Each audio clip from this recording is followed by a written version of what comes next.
আসসালামু আলাইকুম বন্ধুরা, সবাই কেমন আছেন? আশা করি সবাই ভালো আছেন। তো আল্লাহর রহমতে আমিও ভালো আছি। তো আজকে আপনাদের মাঝে আবারও একটা রেসিপি শেয়ার করলাম, পাঙ্গাস মাছের ভুনা।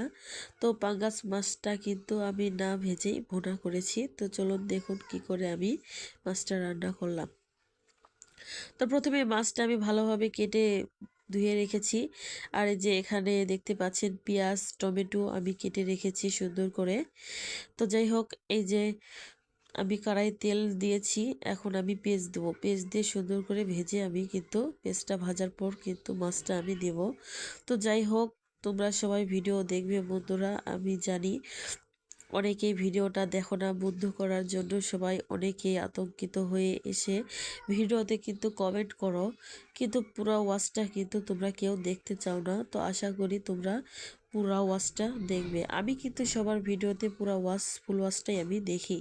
তো যাই হোক, এই যে আমার ভিডিওটা যদি সত্যি ভালো লাগে তো অবশ্যই কমেন্টে তোমরা জানিও। আর কে কেমন করে মাছটা ভুনা করে অবশ্যই আমাকে বলিও, কারণ আমি তেমন রান্না করতে জানি না, তারপর যেটুকু জানি সেটুকু আমি রান্না করছি। অনেক ভালো লাগে আমার কাছে এই রান্নাটা, এর জন্য আমি সবার কাছে শেয়ার করলাম। তো যাই হোক, আমি আমার মতন করেই কিন্তু রান্না করি, আমি কিন্তু অন্যের দেখেও না বা অন্যের দেখে রান্নাও করি না। তো অবশ্যই সবাই জানাবেন যে আমার রান্না কীরকম লাগে, আমার মতন করে রান্না আমার তোমাদের কাছে কীরকম লাগে অবশ্যই জানিও। তো যাই হোক, এই যে কথা বলতে বলতে আমার পেঁয়াজটা কিন্তু ভাজা হয়ে যাচ্ছে। তো আমি এখানে কিন্তু আদা রসুন বাটা আর আম, সাদা এলাচ কালো এলাচ দুটো আমি কিন্তু দিয়ে নিয়েছি, কারণ মাছে আমি দিব। তো এটা পেঁয়াজ দিয়ে কষা এরকম করে আমরা কিন্তু খাই। তো যাই হোক, কথা বলতে বলতে এই যে সব কিছুই দেওয়া হচ্ছে, লবণ দিয়েছি, এখন মরিচ হলুদ আমি সব কিছুই দিব, যেহেতু আমি মশলাটা আগেই দিয়ে রেখেছি। তো যাই হোক, এই যে আমার কিন্তু প্রায় সব দেওয়া শেষ, আমি এখন সুন্দর করে নাড়াচাড়া দেব।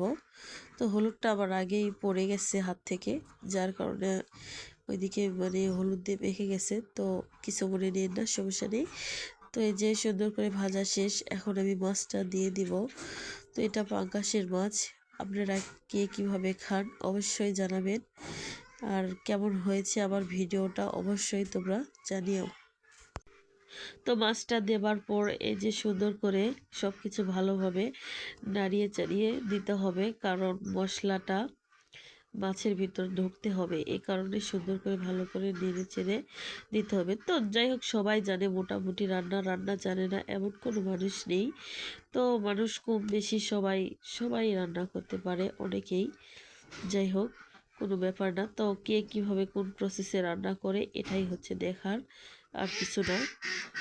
তো এই যে আমি এখন পানি দিয়ে দিচ্ছি, এটা কিন্তু আমি ঝোল দিলাম না, তো এটা আমি আরেকটা কষা দিব। কষা দেওয়ার পরে আমি কিন্তু ঝোল দিব। তো এই যে আমার কিন্তু পানি দেওয়া শেষ, আমি এখন সুন্দর করে ঢেকে দিব।